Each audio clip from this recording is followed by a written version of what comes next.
Hey everyone, it's Dave. Happy Friday. We've made it through almost at least to another weekend.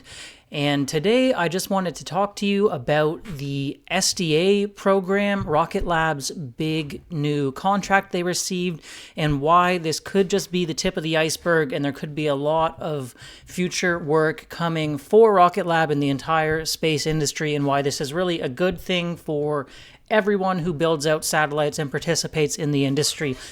Very exciting contract for Rocket Lab, but even though this $500 million contract is by far the biggest in Rocket Lab's history, it is still just a tiny sliver of the SDA and what the future SDA has to offer. So a very exciting time for the company. It can be a little bit confusing. We've got tranches, we've got layers, we've got years, we've got capabilities, and a lot of different stuff going on, but I will try to simplify it all for you as much as I can. Before we dive into that, though, I hope you'll consider hitting like and subscribe by the end of the video if you do find it informative and interesting. Every new subscriber really helps the channel growth and helps me to continue on with the channel. Okay, so with that out of the way, let's dive into Rocket Lab's contract and the SDA. So I'm sure if you're a Rocket Lab investor or a fan of the company, you did hear the news about the big deal $515 million contract to build out and operate 18 satellites for the Space Development Agency. But that might be where your knowledge ends. You might not know what this program is, what this agency is, what the satellites do, and the bigger future of the program the United States government does have in store for us. So I just wanted to start off by taking you a little bit through the history of the program. Established back in 2019, the SDA was tasked with deploying disruptive space technology. A primary focus is space-based missile defense using large satellite constellations. So for a while now, these military and government satellites have been getting very big. They've been getting very expensive. They've been taking a long time to build out, hundreds of millions of dollars per satellite. They'll go all the way out to geosynchronous orbit, which is further away. So they do have a longer lifetime, but being further has its own disadvantages as well. This new program is supposed to really modernize all of that. So we're going to have a massive constellation of smaller satellites in lower Earth orbit, kind of like a Starlink with SpaceX. This mesh topology will allow them to have much more advanced, much more modern capabilities. They really do want to stay ahead of these up-and-coming players like Russia, India, and the others in the space race as they start to develop their own capabilities and launch more and more frequently. And really, the geopolitical situation around the world seems like it's gotten a lot more volatile over the past couple years. So the plan is these SDA satellites will now be much cheaper to build and launch. There'll be a lot more of them. They will be built out by commercial companies that will have to compete for these contracts, driving down prices, just modernizing and being more agile, adding new features and capabilities quickly as opposed to these usual government programs that take many years to build out. The SDA will also have access to a massive budget going up all the way to $4 to $5 million annually by 2025. So how does all this work? Well, it can be a little complicated, but the constellation, which is called the Proliferated Warfighting Space Architecture, proliferated meaning tons of smaller satellites as opposed to just a few larger ones, is divided up into both layers and tranches, which makes it additionally confusing for most of us, but I'll break it down for you. Basically, to start off with, we have tranches, and tranches are fairly straightforward. You can think of them as basically a generation of this constellation. Each tranche, basically a phase of the program, is comprised of many different satellites and launches, with later tranches adding new capabilities and functionality. So yeah, if you think of a tranche, it's really like a generation, and there are multiple generations planned, with more and more satellites coming online for each generation, adding new capabilities. This contract Rocket Lab did get is for Tranche 2, so just keep that in mind as we do talk about the future tranches. Now, we also have layers when it comes to the SDA program, and a layer is really more of a capability than a generation or even a specific satellite. Each layer, not necessarily a specific satellite, they can just provide a capability or a functionality. An example would be support, which is basically your ground systems and control, as well as launch. Transport will form a mesh network between the satellites in orbit with those optical lasers, allowing for narrowband communications, making it harder to intercept and allowing for very fast transmission. Tracking will do all the remote sensing and Earth observation of the assets and items down on Earth that are of interest. Navigation transmits precise position, navigation, and timing data. Battle management is tasked with on-orbit processing. Custody includes intelligence, surveillance, and reconnaissance. And then there's the emerging technologies layer, which is to explore and expand emerging capabilities and technologies. So breaking it all down, simplifying it, a tranche is basically a generation or a block of satellites that are all going to get launched, and a layer is kind of a functionality within those tranches. Although initial tranches not necessarily supporting all these layers, they are, planned to get built out over time. So in terms of the history of this program and where we are today, the first tranche, or tranche 0, don't ask me why they don't start with 1, it seems kind of silly to me, I guess it's more of like a beta type thing, fielded 8 transportation layer satellites, which were manufactured by York Space Systems, as well as 2 by SpaceX, and I did learn that throughout this research. I always was of the opinion that SpaceX mostly focused on building out their own satellites, didn't realize that they had actually built some for the government as well in their past. There was a second launch of Tranche 0 in early September, which launched 11 transport layer satellites built by Lockheed Martin, as well as a few additional satellites from SpaceX and York Transport. And we do have some handy-dandy charts here showing quantity of satellites, what layer they are working with, and the status of those launches. This is all courtesy of LRInova Space Consultancy, by the way. So looking ahead, and this website was as of 2013, so it's obviously a little bit out of date, but the Tranche 1 satellites is already underway with launches projected for late 2024. SDA is expecting to field 126 transport layer satellites in Tranche 1 with, contractors including York Space Systems, Lockheed Martin, Northrop Grumman, contracted to produce 42 each. So these are very much the big old school space manufacturers, the primes that have been responsible for building satellites historically. Tranche 2, which is the next one that recently got announced that Rocket Lab was a part of, gets even more interesting as Rocket Lab and some of these newer players were able to grab a little slice of the pie and join the party, building out their own portion of this whole SDA constellation. We can also see from the chart here just how massive the build-out is planned to be, and it's not planned to start anytime soon.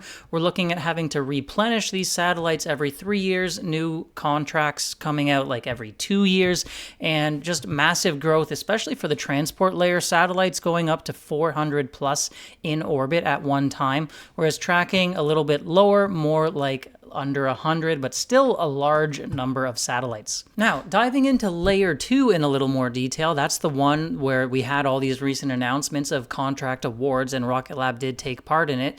This chart I did find courtesy of Tim X94 on Twitter, so thanks, Tim. He's a good follow if you want to check him out.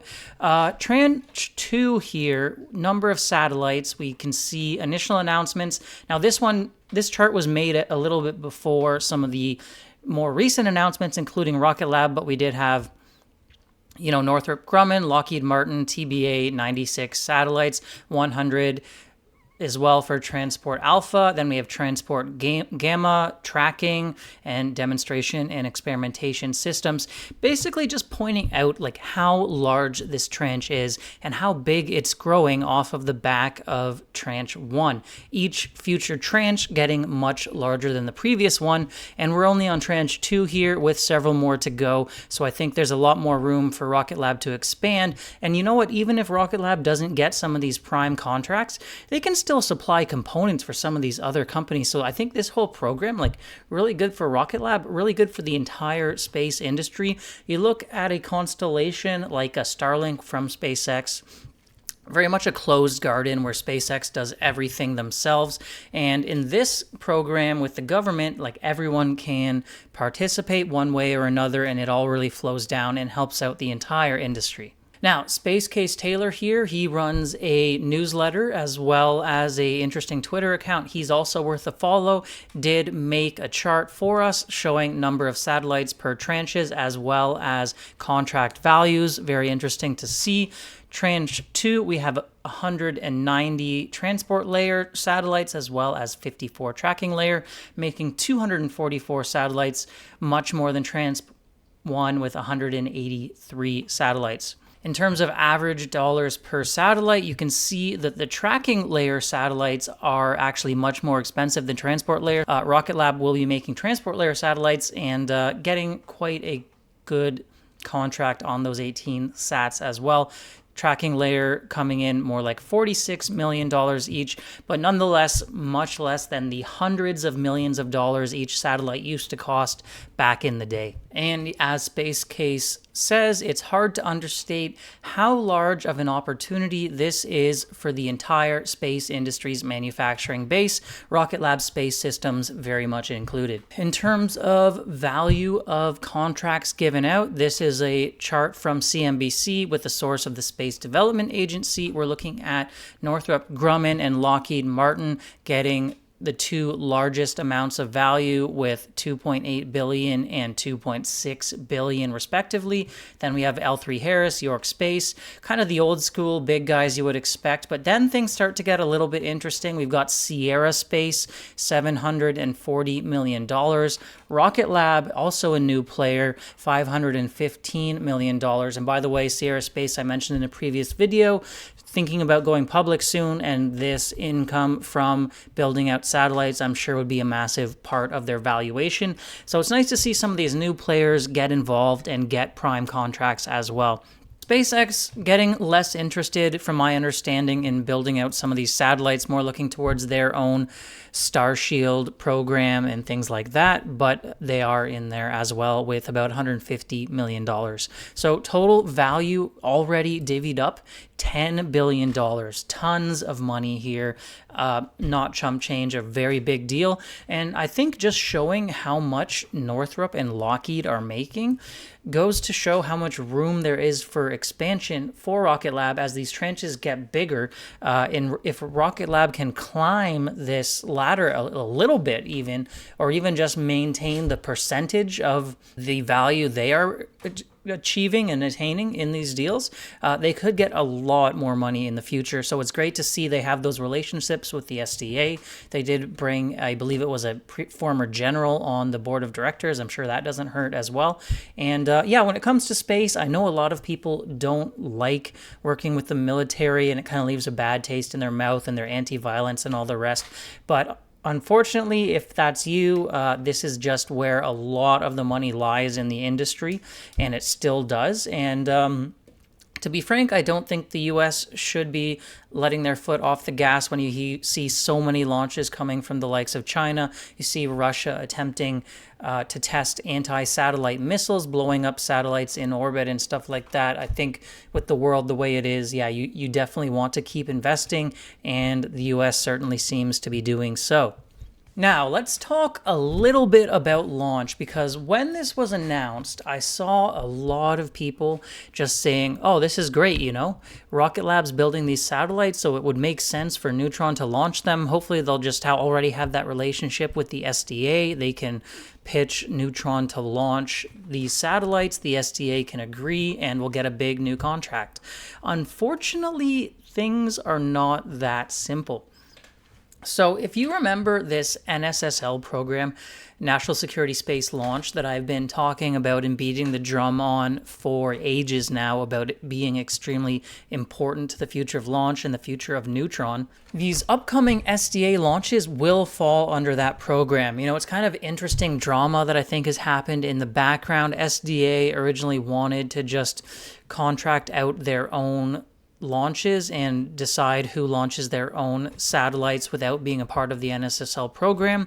NSSL kind of groups all or most government national security payloads into a big pool. So I guess they feel like they have more negotiating power when they have such big contracts to dole out.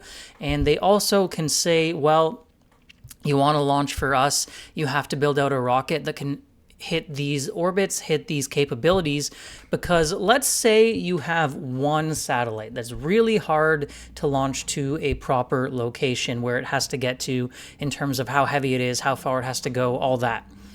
Commercial providers may say, you know what, I can launch 99% of the stuff out there. Who cares if I can't launch this one super heavy satellite? Now, the NSSL is saying, we need someone who's able to do that.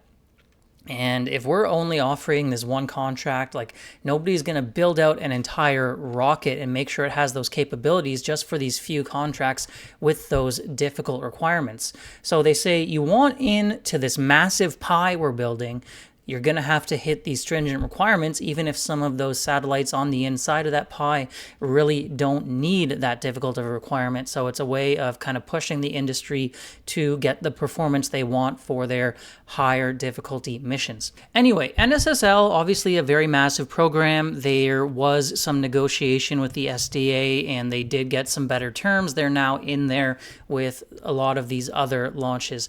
It's now with the next phase of NSSL being divided into two lanes. You've got lane 1 and lane 2.